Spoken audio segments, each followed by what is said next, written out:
Beautiful. Thank you so much. All right. So, team, welcome to your manager training. My name is Troya Hollowell, and I'm a project manager at TCP that's helped set up the system. Scott Harwell is our IS, and he's going to be the one conducting our manager training. And one of the things that I do want to inform the team is that while this meeting is set for an hour and a half period of time, unfortunately, Scott and I are only able to get through an hour of today's training before we are, unfortunately hitting a wall with our time availability. So we are going to try to get through this training as quickly as we can while still giving you a adequate training for our system. We do request that all of the questions that you guys have be reserved towards the end of the call. Of course, with our time being a little bit more limited than what we would want it to be, we might not be able to get to everyone's answers. However, if we are not able to get to everyone's questions, please compile a list for us to review in some of our future meetings. With that, I'm going to go ahead and pass the mic on over to Scott, and we'll start our training. Awesome. Thank you, Toria. So, like Toria said, this is going to be our manager training. So, just before we jump into it, I'll go through kind of the agenda item that I want to cover. So the first thing we're going to do is I'm going to give you all an introduction and overview of the manager dashboard. So that's going to be the first screen you see when you log in. After we get done with that, we'll jump into how to add and edit hours into individual hours and group hours screen. Once we finish up with that, we'll go into how to make approvals to those hours that employees have logged, and or if you've had to edit them as well. We'll go over that piece in the individual hours and group hours. The last thing I want to go over is going to be the reports screen. There's a few reports that I want to show y'all that I feel like it'll help y'all. Um, it'll improve y'all's kind of life in the software because there's a few reports that we can run that'll show y'all helpful bits of information. So, like I said, the first thing we're going to cover is the dashboard. So upon your first login, you're going to be thrown into this My Dashboard screen. And there's several different what we call widgets on the screen that is going to show you different information that you need to go over throughout the day. So one of the biggest ones that we'll go over is this required approvals. Basically, what this is going to show you is it's going to be a snapshot of your employees that you have access to and what approvals are required on their specific timesheets. So you can see we have like Deborah Mills right here. We have an employee approval that needs to be done on 513, as well as a manager approval. Again, the manager approval, as well as an other, sorry. The manager approval is going to be the biggest one that y'all are worried about. And then also making sure that the employee approval is being done, but that's more so communicating to the employee that, hey, you have a unapproved time segment that's missing employee approval. I need you to go approve those time segments before payroll. So that's more of just kind of reminding the employee and making sure they're doing their approvals on time. And then the manager approval is going to be really solely up to y'all on that. From this widget, you can click this little checkbox right here, and it'll actually do the approval for you. If you've already reviewed, I usually suggest jumping into the actual hours screen and reviewing it from there because it's only giving you a portion of the information that you need to review, such as like the time. It's not showing you the job code though. But in a pinch, you can approve from here. And another thing too is it's not going to show as many people typically for y'all. I have more access to a lot of people just since I'm an admin user. So y'all's view should be more condensed. Moving on from the requires approval widget, we have the missed punches. So this functions exactly like the requires approvals, but this is just showing y'all missed punches that need to be fixed basically and approved. So missed punches anytime an employee forgets an in punch or an out punch. And again, you can see the employee's name, what type of missed punch they've logged, and on what day. One really helpful thing to do, you can approve from here, but it's still going to need to be fixed. So I would just suggest using the jump to group hours or using the individual hours screen. We'll cover that in a second. This is more, I would say, better just for a reminder. Take a look at it and go, oh, cool, I have 4 missed punches I need to fix. Let me go either to the group hours and fix them or specifically into the individual hours and fix those as well. Another really helpful option we have is the pending time off request. So this is going to show you all pending time off requests that have been submitted by employees. You can view the date and then what type of request they're wanting to do. And then there's also an approval and unapproval option here as well. Everything else really like the birthdays, anniversaries, that's kind of extra, like a kind of just extra information. So you can see whose birthday it is. It's not a requirement to use that. And basically just secondary information. The last two are dealing with overtime, so these will flag any shifts that have overtime associated with them. So it's just another helpful view to see what employees have overtime. Again, the dashboard information here is more along the lines of just here to help you and remind you of what, especially approvals and missed punches y'all need to go fix. That'll be the biggest piece that I would say is going to help you out on here. Moving on to our next agenda item from the dashboard, I want to go into the hours option. So in order to get this menu to pull up, if it's not there, just click this little menu option up in the top left-hand corner, the three little lines, and it'll pull this menu up. So most of the time, y'all are going to be living in the hours, individual hours screen, which is just going to show all of the employees in a roster and their hours individually. So if I want to look at our test employees' hours, I have to click specifically on them. If I want to move to Tommy Time Clock, I'd click that as well, and it'll show you the hours. So it's just person by person, essentially. So we'll take a look at our test employee. So just a quick overview on the individual hours. From here, you're able to set your start and stop date range. So if you want to look at a big range of data, you can just set that start. Say you're trying to look at the entire month or last month. You just put the first of last month to the third to the last day of the month, and it'll pull that information up. You can also use preset period options that we have loaded in here. So you can look at this period, today, last week. If you want to start typing in it instead of scrolling through, you can, and it'll pull up anything that started with last. So we can look at last period and see what test hours, which we don't really have any test hours for this guy, but we looked at, I think, a few weeks back. Let's do last month. We should see a decent amount of hours. Yeah, 5 segments, not bad. So what I'll do is I'm just going to push this all the way out to the 15th, so it shows us a decent chunk of information. Another thing that you can do, you have these filters over here. The main filter that you can use if you want is a job code filter. And that's really only for if you have a specific job code that you're trying to look at and you want to hide all the other segments, you can go ahead and say, hey, I only want to see, you just click the button. I want to select from list, and I only want to see my my cook job code that this employee has. I can say I want to select cook, and if I hit filter, you're going to notice this manager or kitchen manager train is going to go away because we're filtering just specifically to those segments with that job code.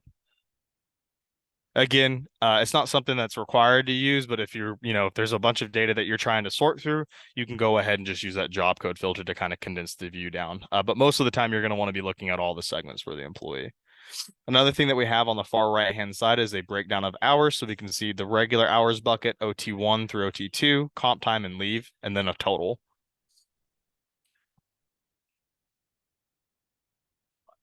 So one of the things I want to go over is the first one is fixing a missed punch. So if we notice, we can see that we have missed punches labeled right here on the 24th or 524. And then for today, so we have a missed in time and a missed out time. What we're gonna do, let's go ahead and fix the 24th. So what I'll do is I'll hover my mouse over the segment, right click, and then edit. And this brings up the edit option for the specific segment.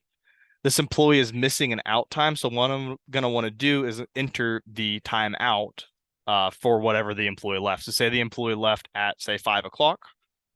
All I'd have to do is delete this out, type in 5 o'clock p.m. Another cool thing you can do is if you just want to type 5p, the software will autofill that. Likewise, if you're trying to type in 5:30, all you have to do is type in 5:30. You don't have to put the little dots in between it. Click off of it and it'll autofill it for you. Just a little time saving tip. So once we have that time in, we can go ahead and hit save. It's going to say conflicting. Oh yeah, that's a bad example. Let me just get rid of that segment and we'll use the first one. So delete that. So again, we'll edit. This one's a missed in time. So we're going to say this employee came in at 8 a.m.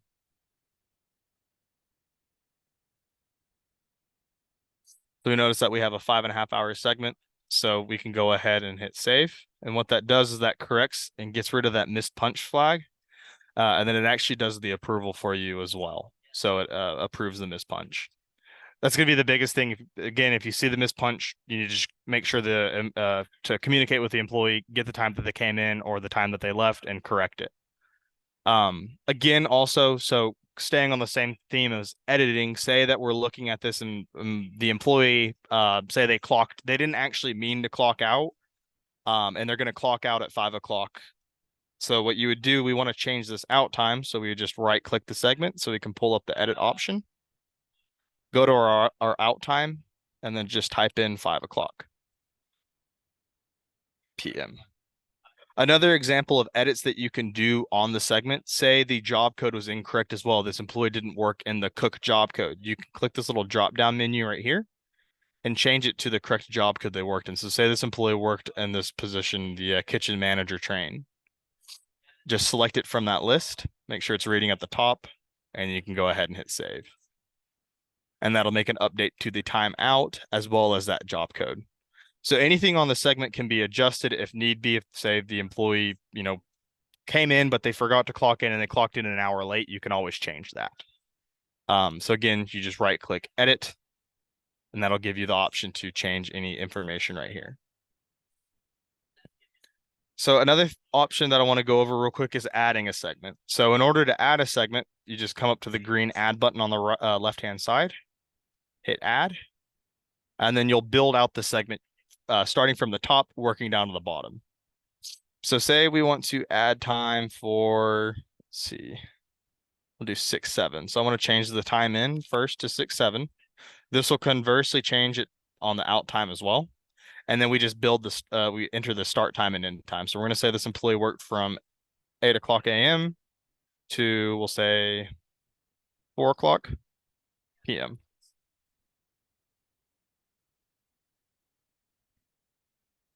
And they worked in the cook job code.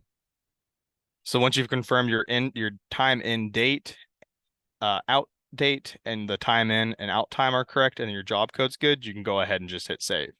Now, say you have a situation where the employee forgot to clock in for the past 2 days, and the data is correct. So like the not correct, but the start time and the end time on both days are 8 a.m. to 4 p.m. You can use this days option to actually copy out the information. So if I bump this back to 6-6 and then change this to 2 days right here at the bottom and hit save, that'll add 2 time segments because there's a little kind of copy option that y'all can use to save some time if the segment is exactly the same. So the start time and end time are the same and the job code is the same. The next thing I want to go over is just how to add an employee as clocked in. So say you have an employee contact you and they say, hey, I was actually I forgot to clock in, and say it's halfway through the day. What you can actually do is you can add a clocked in segment. So if you hit add, I'm going to go ahead and delete this segment right here for the example for today. So if I hit add and it's today's date, all I have to do is say individuals clocked in up on the far left-hand side, and then just enter the time that they came in. So say this employee came in at 7:50. Just type in 7:50 a.m. Make sure it says clocked in. Make sure the correct job code is selected. So we'll just leave it as cook, and then we'll hit save. And now the employee has a clocked in segment starting at 7:50 that you added, and then they'll be free to clock out at the end of the day. The clock out will then go to this open segment right here. And, say they clock out at 5 o'clock, it'll say 5 o'clock. Again, this is the biggest thing you'll be doing, I think, is more along the lines of fixing missed punches. But if you do have to add a segment, that would be that's kind of how you do that piece. So moving on from adding and editing a segment, the next thing I want to go over is approvals. So if we notice on the far left-hand side of each segment, we have this little red circle. This red circle is identifying that there is a required approval that needs to be done on each one of these segments. And if we hover over our mouse, we can see that there are at the top the 3 exceptions: employee, manager, and other, with a little red circle next to them. That's going to identify that there's an approval that's required. For y'all specifically, like I said at the beginning of the meeting, y'all are going to want to do the manager approval. So it's going to be this little M checkbox in the middle. You can either check them off one by one and then hit apply changes to approve them. Or if you know that all segments are correct on the screen, you can click this little M checkbox at the very top, and that'll actually apply the checkbox all the way down. Now notice this red circle is still there. That's because there's still the employee and other exceptions that need to be approved. Again, the biggest thing that you're going to want to do for the employee approval is just making sure to remind, hey, you have 5 days worth of time for last period or for last week that hasn't been approved. Please jump in there and make those approvals. So just remind them. And then the other approval is going to be a higher level for the payroll team to do. So as long as you have your manager checkbox and the employees checkboxes are good to go, I think that'll be the biggest thing is just verifying that those two checkboxes are done. For an example on this 425 segment, if I do all approvals across, it'll change it from a red to a what is it? A blue circle, which is identifying that there's no longer any required approvals But here was my present on the thought. segment. We want somebody who's going to be So, vocal. or I think someone might be unmuted. If you could make sure you're muted. So again, that's going to be the biggest thing, making sure the approvals are done for yourself and the employees that are under you. So the next thing that I want to go in is under or over is basically an overview on everything that we just covered, but from a different feature in the software. So if I go up to the menu option at the very top left-hand corner, go to hours and then group hours. And we'll just roll with this. Let's see how it goes. This is the group hours option. So it functions exactly the same as the mass or the individual hours option, but it's just going to show your employees in a kind of a group view. I don't recommend using this for corrections. You can, but I think corrections are best done kind of on a personal level. But you can always make it a correction like when you're trying to do your approvals. So the group hours option is best whenever you're trying to approve and like do all your manager approvals and make sure your employees have also done their approvals on time. Again, if you're going through your approvals and you're checking it one more time, you notice, oh, hey, test employee on 6-7, that job code is wrong. From here, again, you just hover over the segment, right click, edit, and then you can correct whatever needs to be corrected on the screen. So we'll just change this job code from cook to manager and then hit save. And that'll update the information. So again, like I said, best thing to do in this screen is the approvals. So if we notice, I'm scrolling down and I can see a whole bunch of time segments that are unapproved from our piloting. I can actually, if I want, either approve employee by checking off the box manually. Or if I want, I can press this little M checkbox right here and it'll approve all the hours for Deborah Mills. If you don't want to go employee by employee and mass approving them that way, you can use this M checkbox at the very top, and that'll apply an approval all the way down to the first 100. So we have 7 pages of approvals that need to be done in the software. So I'd have to click this M checkbox 7 different times. Only do so if you've confirmed that you've reviewed the entire list. So I would definitely suggest running through this list and making sure they look good as well. Again, the individual hours screen is good for approvals. It gives you a more personal view, but this group hours is also a good feature to use. And you can always change the start date range and then apply an employee filter if you'd like to see specific employees with different job codes or roles. You can also do by department as well, by checking off this button and looking at the different department numbers and selecting the right one.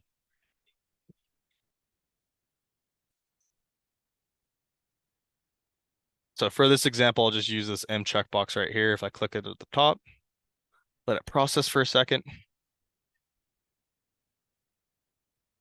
we scroll all the way down, we can see that M checkbox has been applied to the first 100 segments on this page.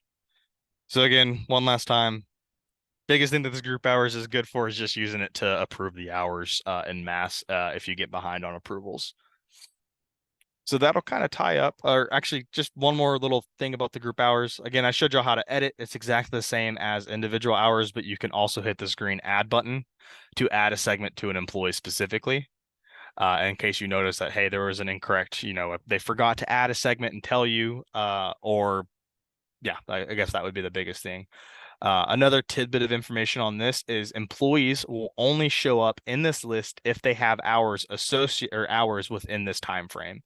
So there could be, if you're looking for an employee that hasn't, say it's at the start of the week and you're looking at this current week and for some reason they haven't clocked in and you're not able to see them, the reason is because they don't have a active segment within that date range to show. So you'd have to go to the individual hours to add that time.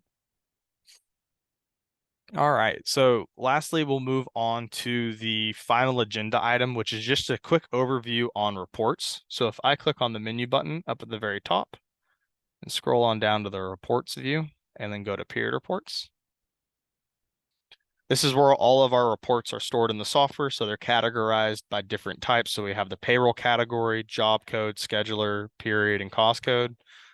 Just a quick explanation. Basically, payroll reports are going to be the all-encompassing reports that pull time segment data directly from the TCP software into a report format. And then the job code view is going to be, or the job code category is going to be formatted in a way that is going to show you the job code information that are associated with the hours that have been worked throughout the day. So the biggest thing, I don't think y'all are going to really need to use this category. It's mainly for payroll. So if we stay under the payroll category, though, it's under in a weird spot. We have this exception summary report right here that is going to be very helpful. So what you can do, what this report's going to do is it's going to show you a snapshot of all the required approvals within a time period that you designate. So if I type in this period, and then I go to my settings and I make sure that my report is only set to include unapproved reports and is filtered to report or exceptions that are required for closing weeks. What you can do is you can hit download and either download it to an HTML, PDF, or OpenXML, which will be for Excel files.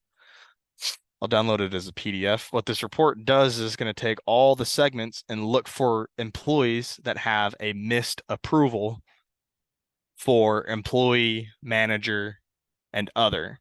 So this will be a quick way whenever you run the report, it's going to piggyback off of the employee access that y'all have and say, hey, here's, say you have access to 20 employees, is going to search those 20 employees and say, here are the exceptions, either manager or other, or sorry, manager and employee. We can probably filter out the other for y'all. So you only see the ones that really apply to y'all. But it's just going to show you basically the segments that you need to have approved before payroll. So the biggest thing is making sure those approvals are done before payroll, and support kind of gives you a quick view on to see how many you have. So it's really just a tool. It's not a requirement to use it, but I have seen it help employees in the long run. Another thing that you can see also is you can set it to pull missed in and missed out punches. So we can see at the very bottom, here's some missed punches that needed to go fixed within the time period of 6/9 to 6/22. Again, just a tool to help you see what approvals need to be done in the software before payroll is ran.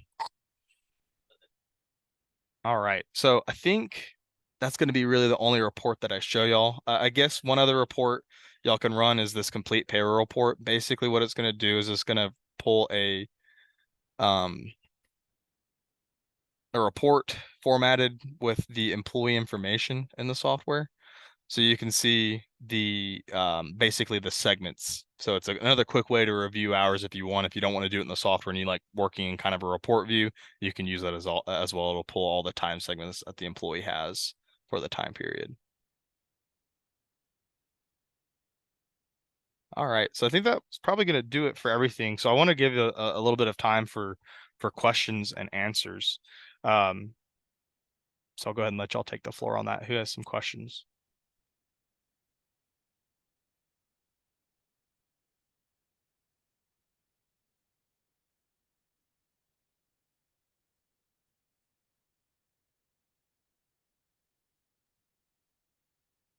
I'm not sure, Derek.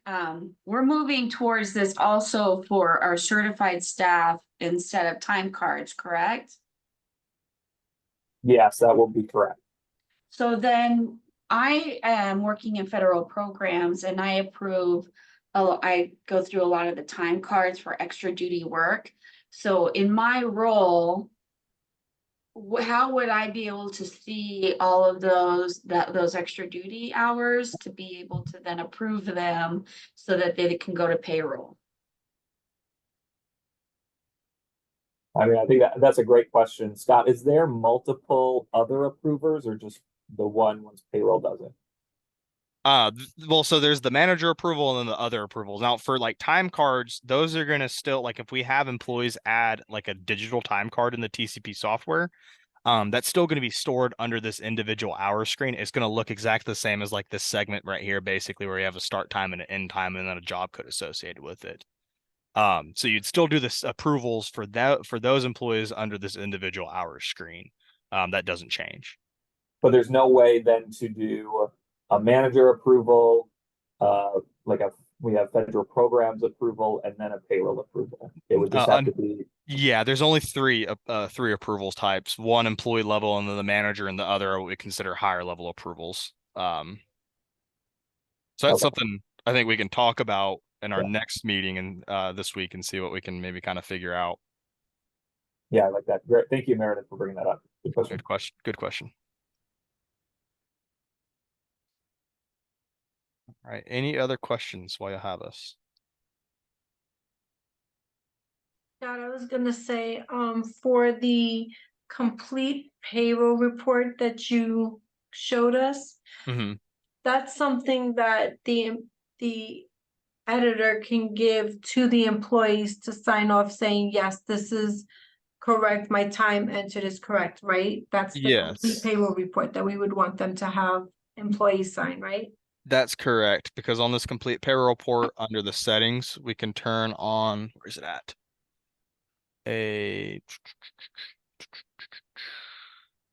Somewhere in here. Yeah, print signature line at the bottom of the report. So if I look at this complete payroll report again, there's the management and employee line, so it'll that you can have them sign off on the specific report. Perfect.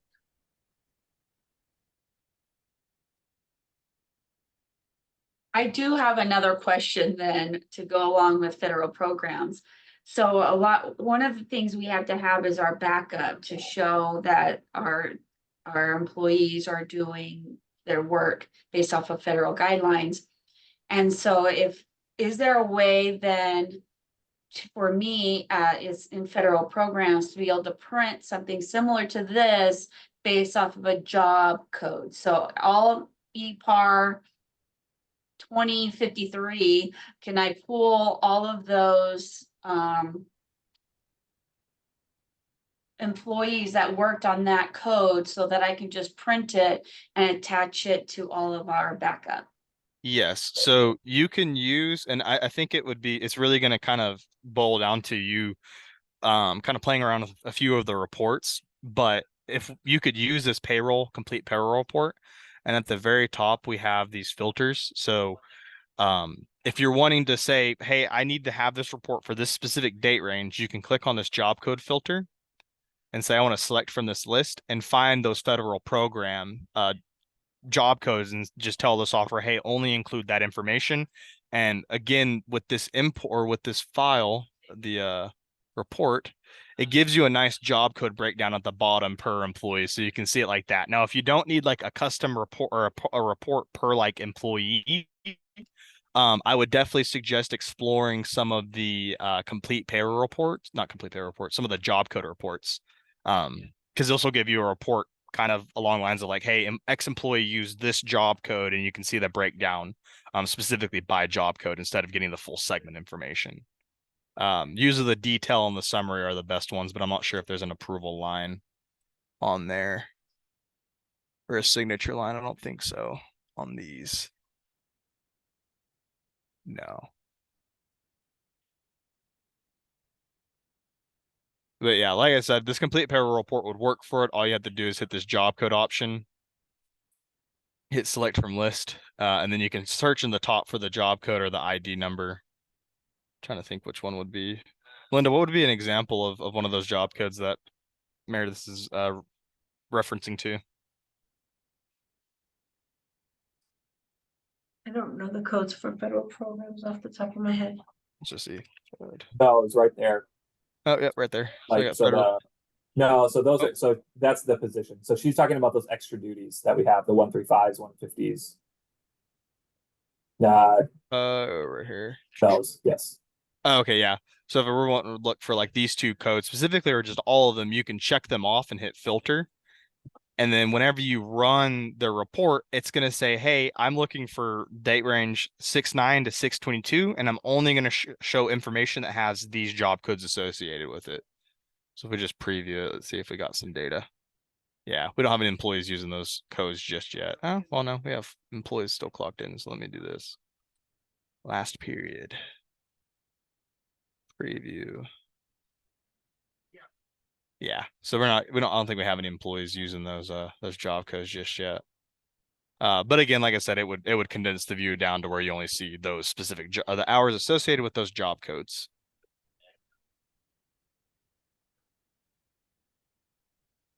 Thank you. Yes, ma'am. All right. Any other questions?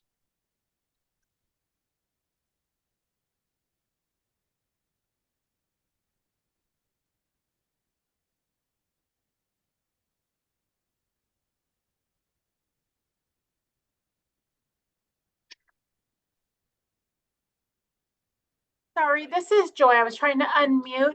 Going back to, and this might be for Derek, going back to Janae's question, right, about not having a physical card, and it says they'll punch in at the iPad at the location and or their computer. So I think the challenge that I can see with this, right, is like monitoring some of those. If they can just clock in on a computer, I guess I get a little nervous that some may choose to clock in and maybe not be at their location or be where they're supposed to. Derek, do you foresee issues or? I guess tell me, we're talking about like ESP hourly staff. Yes, so I think about when I first came to the district, and again, I want to trust all my employees, but when I first came, right, they signed in on the computer. And we did have a staff member that was signing in, but not really there in that location or having someone else. So I just, being that there's not like a chronoscope, we can actually come in and see, right? They can just go to any computer. Or is this to help those that are traveling? So to answer your first question, there will be geofence. So they can't like punch in at home. They can't log in their home computer and punch in and then come to work. Like Okay. they can punch in at a computer that they have access to there. The idea is actually they would punch in really at their desk instead of punching in when they first come in and then chit-chatting all the way to their workstation or whatever, or Okay. whatever. But those kind of things. So I mean, there are opportunities, I think, for during the current we've had it where employees have used other people's Chronos cards to punch in for each other.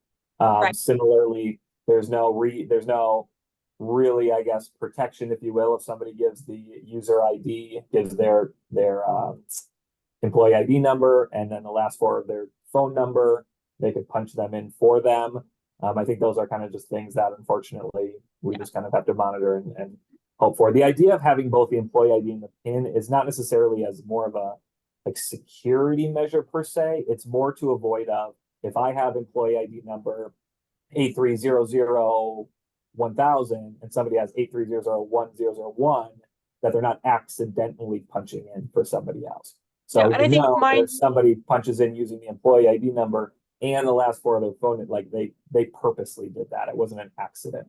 Right. I think you kind of touched right the home. I think I was more worried they would, I'm running late, so I'm going to clock in from home and, get myself there. And, maybe I won't be like, it won't be, a big deal, right? The ones that are coming at 6:30, maybe we're not there, those kind of things, we're off campus. So I think that was just my thing of not, again, you want to trust everybody. And we know there's always going to be a few and far between, but it was more about like, we actually do this from home so we can monitor a little bit closer. Yeah. Yeah. Good question.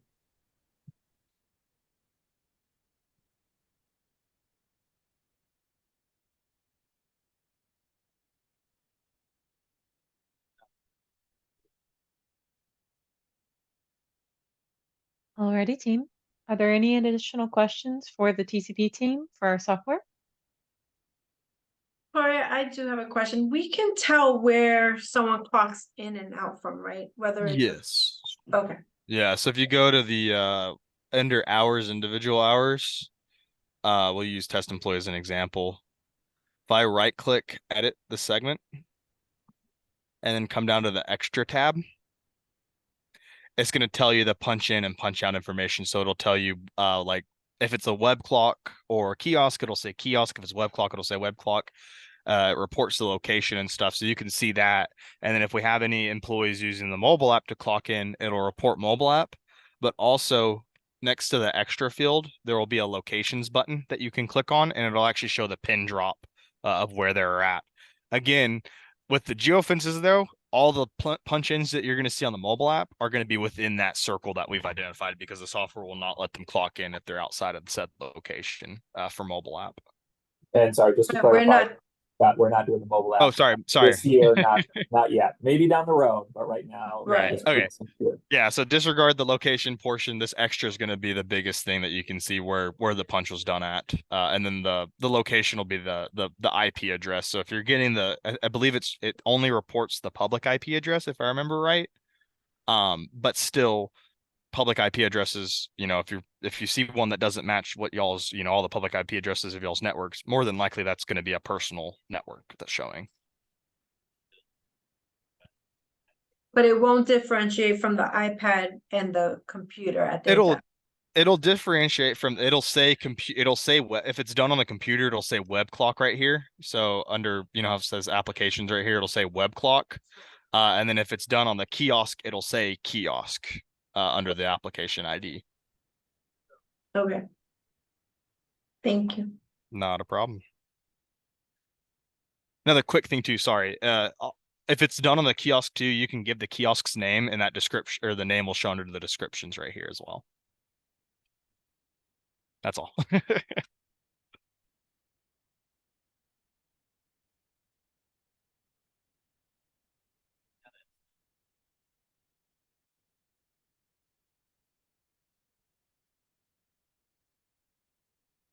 No one has any other questions? A lot to learn.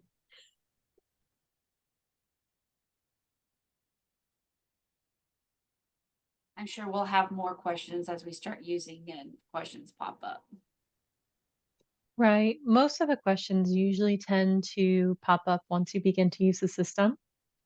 My recommendation from here is to log on to your respective manager profiles. And then from there, click around in the system, see if there's anything that you want to know more about, and bring your questions forward from there. With that, I'm going to ask one more time, team, are there any final questions before we conclude today's training session? When are we officially starting this? July 1st. Thank you.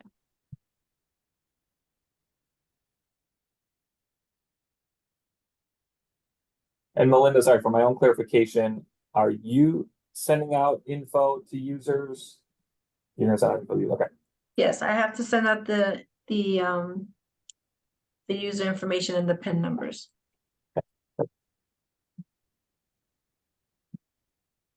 All right.